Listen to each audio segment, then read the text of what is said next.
Hi everyone. So now we are going to discuss iterator design pattern. So iterator design pattern belongs to behavioral category of design patterns. That means it's mainly involved with the interactions between the classes. So you all might have heard about arrays. You all might have heard about vectors. You all might have heard about list, right?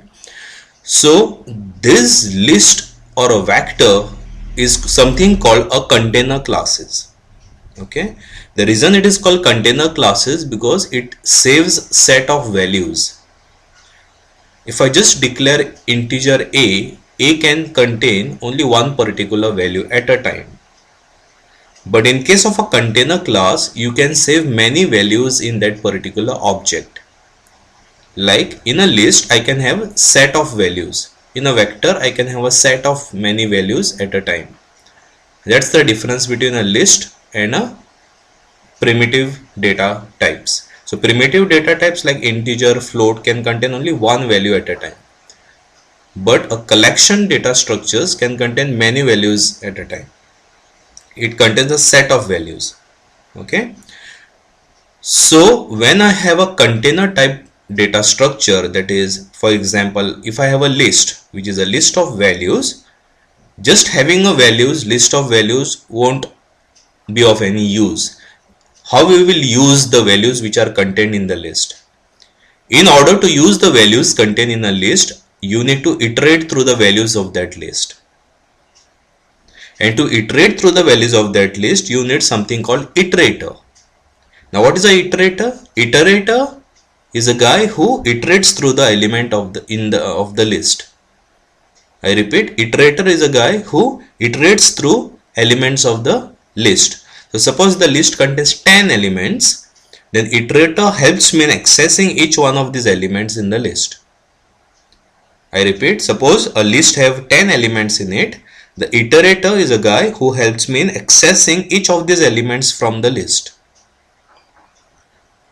Okay, so that's what a iterator is. Using iterator, I can access elements of the list. So iterator is a compulsory guy to access the element of the list. You can move the iterators and you can directly jump to a particular element of the list. Okay, so iterator is a guy who helps me in accessing the elements of the list. So now, as a good designer, what you need to do is you need to decouple collection algorithms from collection data structures. Now what does it mean? Collection data structure is nothing but a list. A list is a collection data structure. As simple as that. A vector is a collection data structure. An array is a collection data structure. So a list is a collection data structure and I have an iterator which is acting upon this data structure. So iterator design pattern decouples, meaning it separates the collection algorithms. What are the collection algorithms? Collection algorithms are like sorting. Sorting is the simplest example of a collection algorithm. So iterator design pattern separates or decouples the iterator related functionalities from the collection data structures. So collection data structure is just going to be it's just like a storage. Collection data structure is just like a storage, but the way of accessing the elements in the storage, the way of processing elements in the storage is going to be decoupled. So the sorting algorithm to act on the list is separated out. The iterator to access the elements on the list is separated out. Trying to understand what I'm saying? So collection data structure is just like a container which contains objects. Okay, and the iterator by which you can access those elements is separated out. The collection algorithms like sorting are separated out from the container. So that's what iterator design pattern does. It separates the algorithms from the actual storage. I repeat, it separates out algorithms from the actual storage. A novice programmer will combine everything into one. He'll have the storage as well as the algorithms acting on the storage into one program only. But iterator design pattern does a great job in separating out the storage from the algorithms acting on that storage. I repeat, iterator pattern does a great job in separating out storage from the actual algorithms which act on that storage. So I have separate classes, one for storage, one for algorithms acting on them. I have separate classes, one storage and second guy is acting on that storage. So iterator design pattern is mainly about decoupling or separating collection algorithms from collection data structures. So collection data structures are, for example, list, which just contains the other objects. It just contains a list of other objects. And collection algorithms are, for example, sort, which is acting upon this list to sort the elements of the list. Okay, collection data structures are basically a dumb data structure which just contains a list of elements, and collection algorithms are algorithms like sorting which acts upon the collection data structures. So is this clear now to everyone? What do you mean by iterator design pattern? Iterator design pattern just separates the collection data structures from the collection algorithms which work on those data structures. I repeat, iterator design pattern just separates collection data structures from collection algorithms which work on those data structures. Okay.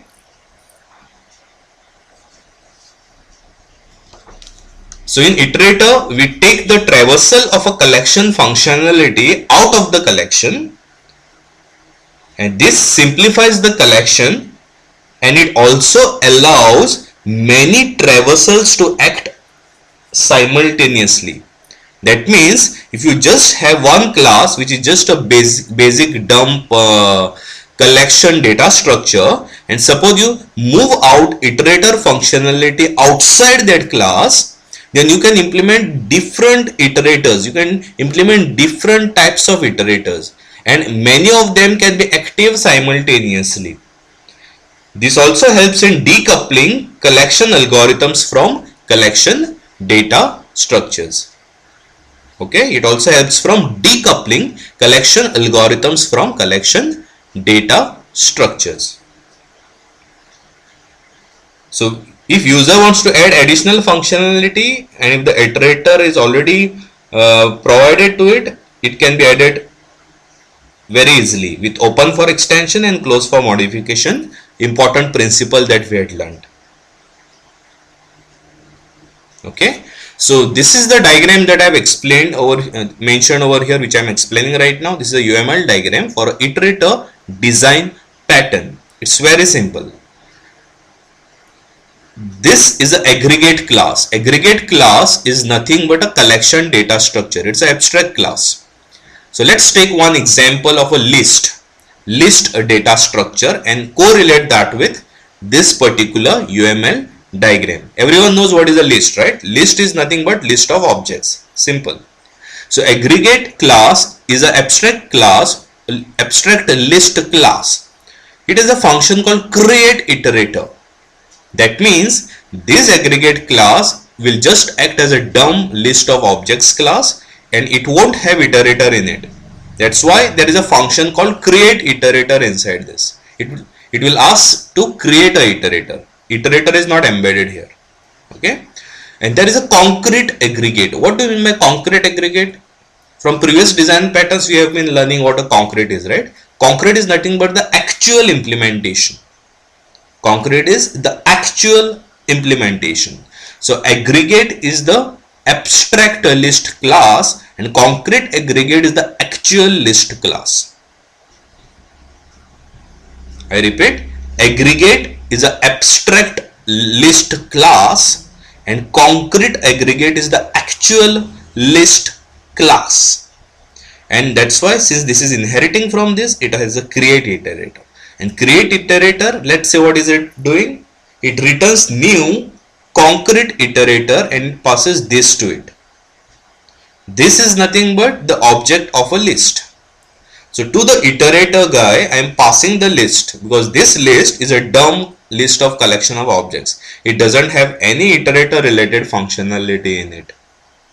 This aggregate or concrete aggregate is a dumb collection data structure class. It's just a data structure class. It does not have iterator in it. It does not have iterator in it. That's why there is a function which says create iterator, and to that I am returning what is defined in this function. Function definition says return new concrete iterator, and to that concrete iterator I am passing this object. That means I want an iterator to be created which will act upon this object. I want a new iterator to be created which will act on this object. Clear? So we have learned this. Just to summarize, what did we learn here?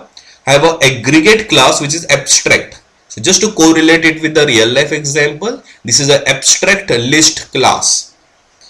Then we have a concrete aggregate, meaning it's some similar to actual list class, which is the actual implementation of a list class.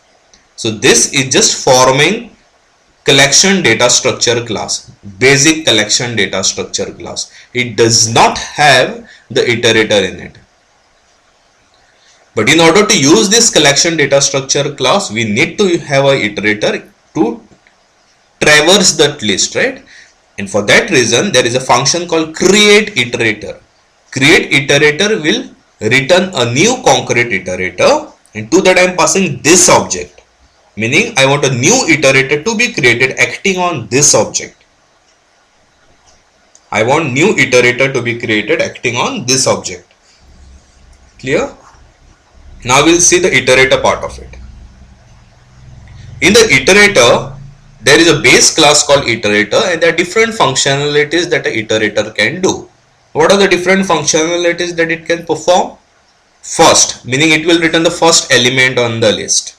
Next, meaning it will return next element in the list. Is done will return true if the entire list traversing is complete. Current item will return the current element pointed by the iterator. So I'll repeat, first will return the first element of the list, next will return the next element of the list, meaning it will increment the pointer. Each done will return the true when entire list traversal is complete. Current item will return the current element which is pointed by the iterator. And concrete iterator is the actual implementation of this iterator. And a client program talks to it aggregate and iterator. It uses iterator to work on this aggregate. Clear? Now this is a very simple example which I have on my screen, which will explain to us a iterator design pattern. So what is the very first thought that comes to your mind when you say iterator design pattern? Iterator design pattern separates collection data structure algorithms from collection data structures. Iterator separates collection data structure algorithms from collection data structures. So in this example, class stack is an actual collection data structure. It is just the data structure, class stack. Whereas class stack iter is an iterator acting on the stack. Class stack is just a collection data structure class. It is just a basic collection data structure class. But class stack iterator is an iterator class acting on the stack. Class iterator is an iterator class which is acting on the stack. So we have separated out collection data structure class from collection data structure algorithm class. We have separated out collection data structure class from collection data structure algorithm class. Simple. So let's go through this program to learn what am I doing here. In class tech, I just have an array of 10 elements.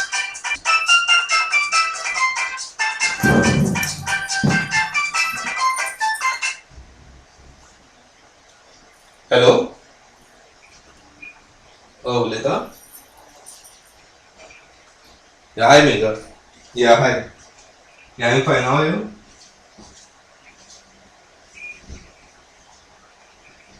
Okay, okay. Yeah, yeah. Totally, I have five of them actually. Three A's and two B's. Yeah, yeah. And one is with Dr. Misketa. Yeah. Then I have with Nadine and Razia. Nadine Razia. Yeah. So how many becomes total five, right? Yeah, yeah. Next Saturday. Next Saturday is fine. 2-8, right? Okay, fine. Yeah, yeah. Sure, sure. Yeah, I'll reach there by 9 o'clock in the morning. Okay. Hello. Yeah, voice is getting broke.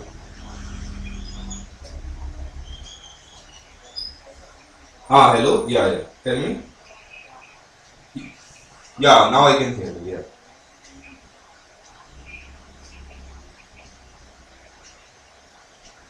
Yes, yes, yes. Sure, sure.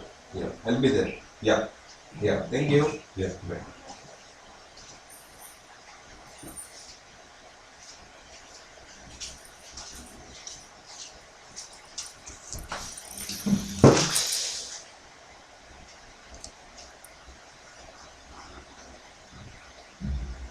So I have a stack class here, which is nothing but just a collection data structure class, and stack iter is the iterator class.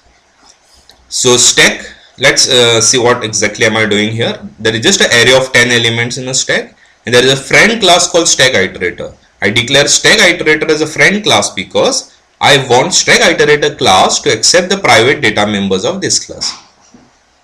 Okay, I'm defining stack iterator as a friend class of the stack because I want stack iterator class to access the private data members of this class. In the constructor of stack, I assign stack pointer to -1. Okay, that means when stack is empty, stack pointer will point to -1. On calling push, it will pass an element to us, and I'm incrementing that index and I'm placing that element in the items. So when the first element is passed, SP will be 0 because after incrementing, and I will place the element at items of 0. When I'm popping, I'm returning items SP minus minus. That means I'm returning the element at items of SP and then I'm decrementing the index SP. And is empty will return true if SP is equal to -1. So if this index is equal to -1, that means the stack is empty, right? That time this will return true. And I have a create iterator class here which will create the iterator of type stack iter. Now let's go through stack iter class. This is a iterator class. So what am I doing here? In its constructor, I am accepting a stack. Why I am accepting a stack? In the UML diagram, I had explained to you all that when we say create iterator, I am passing a this object. Why I am passing a this object? Because I want the iterator to act upon this object. I want the iterator to act upon this object. That's the reason I am passing a stack to the stack iterator. Because stack iterator is the iterator class. To that I have to pass the stack object. So I pass a stack object and save whatever object is passed to it into a variable inside this class.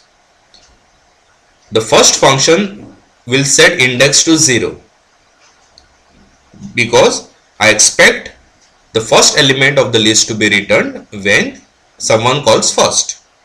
The next will increment the index to 1.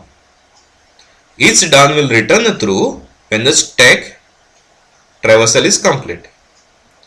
current item will return the item at so and so index, current index. Okay, current item will return the stack element at the current index. Now let's explain this again. I have a stack class which contains an array of 10 elements, and I define stack iterator class as a friend of this class, because I want stack iterator class to access the private data members of this class. Then in the constructor, I initialize the SP pointer to -1. I assign the index to -1 because stack is empty at the start. If someone calls a push function and pass a value, I want that value to be inserted into the stack. If someone calls pop, I want the topmost element of a stack to be popped. If someone calls is empty, I want it to be returned true if the stack is actually empty.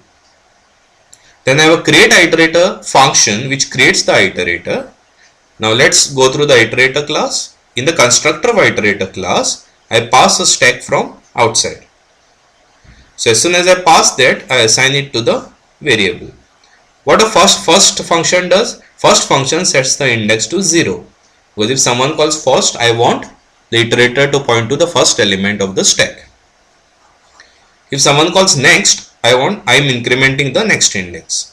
If someone calls is done, I will return true if the index is pointing to the last element of the stack. If someone calls current item, whatever is the current item of the stack pointed by the iterator is returned. Okay.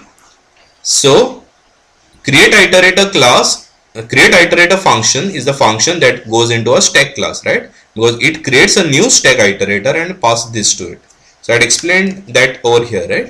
So create iterator returns new concrete iterator, and I pass this object because I want the iterator to act on this object. So create iterator will return new stack iterator, and I am passing this object to it. Okay. Now there is one more function that I have defined in this, which takes two stack objects. Okay, the left stack object and the right stack object. So left stack object dot create iterator. So itl will return this function will return the iterator for the left stack. This function will return an iterator for the right stack. So itl saves the iterator for left stack. itr saves the iterator for the right stack. Clear? Then I write a for loop here, so I call the first function of it left and first function of it right, meaning both these will make it left and it right iterators point to the first element of stack left and the first element of stack right. Correct? First function makes the iterator point to the first element of the stack. So the first function of it left will make point the iterator to stack left, and the first function of it right invocation will make the iterator point to first element of the right stack. Right? So both this will make iterators point to the first element of stack left and stack right respectively. Then go on performing the processing till the stack left is not done. Okay. So what am I doing here? I am checking whether the current item of stack left is not equal to current item of stack right, then you are breaking. That means if the current element of the stack left equals current element of stack right, I am keeping on processing. But if the current element of the stack left is not equal to current element of a stack right, then I break. That means as soon as I find that the current elements of the respective stacks are not equal, I break the loop. Right? As soon as I find that current element of both the stacks are not equal, I break the loop. If they are equal, I keep on comparing the remaining elements of the stack. So then as soon as I break, then I come here and I check is the first stack traversal complete and is the second stack traversal complete. If both the stack traversals are complete, I return answer as true. So what will happen is, let's imagine that I have two stacks here. First stack is containing 5 elements, second stack is containing 5 elements. And if the contents of the stack 1 is exactly equal to the contents of the stack 2, what will happen? Tell me. I'll enter this for. First we'll make both the iterators point to first element of the two stacks. Okay. Is the first element of a stack equal to second element of stack? Yes. So it will increment the iterators of both the stacks. Is second element equal to second element of both the stacks? Yes. It will again increment the iterators of both the stacks. Is the third element of a stack equal to third element? Yes. It will again increment the pointers of the stack. Is the fourth element equal to fourth element? Yes. It will again increment the pointers of the stack. Is the fifth element equal to fifth element? Yes. Now, after it will increment and check. Is the first stack traversal complete? Yes, it is complete. So now it will break. Now, is the first stack traversal complete? Yes. Is the second stack traversal complete? Yes. Since both the stack traversal are complete, it will return true. So this will identify that both the stacks are equal. If both the stacks are not equal, then this for loop will break before it reaches the stack traversal complete. If both the stacks are not equal, then this for loop will break before the stack traversal comes to an end. And since both are not done, answer will be false. So that's basically implementation of equal to. So using iterators, see how simple it has become. So this is a main function. In the main function, I create first stack object and I push some elements in there. Then I use a copy constructor here to copy stack 1 into stack 2, stack 1 into stack 3, stack 1 into stack 4, stack 1 into stack 5. So at this point, stack 1 is equal to 2, 1 is equal to 3, 1 is equal to 4 and 1 is equal to 5. Clear? Then I do s3.pop, that is I pop the element from stack s3. Then I pop the element from stack s5. Then I push element 2 in stack s4. Then I push element 9 in stack s5. So these are simple different operations that I do. And then I use this double equal to operator to check which of these stacks are equal. So is checking whether is stack s1 equal to s2. Here I am directly copying s1 into s2 and I am not doing any operations on s1 and s2 here. So that means s1 is definitely equal to s2. So this will print true. Now since I am doing different operations on s3, s4, s5 here, those won't be equal to s1. So this will be false, whereas the first one will be true. Clear? So here I am directly copying s1 to s2. So s1 will definitely be equal to s2. But since I am performing different push pop operations on s3, s4, s5, those definitely won't be equal to s1 because I am changing them, I am modifying them. So these three statements will be false. Clear? So that's all I had on a iterator design pattern. Thank you.